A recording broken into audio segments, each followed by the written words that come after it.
أعوذ بالله من الشيطان الرجيم.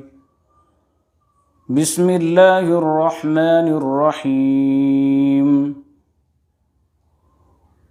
والتين والزيتون وطور سينين وهذا البلد الأمين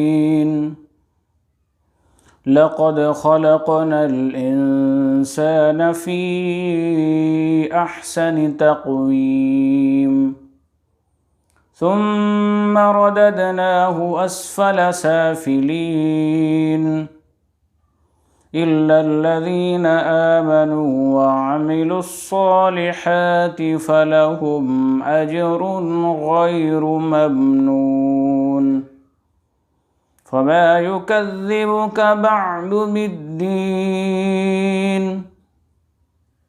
أليس الله بأحكم الحاكمين صدق الله العظيم.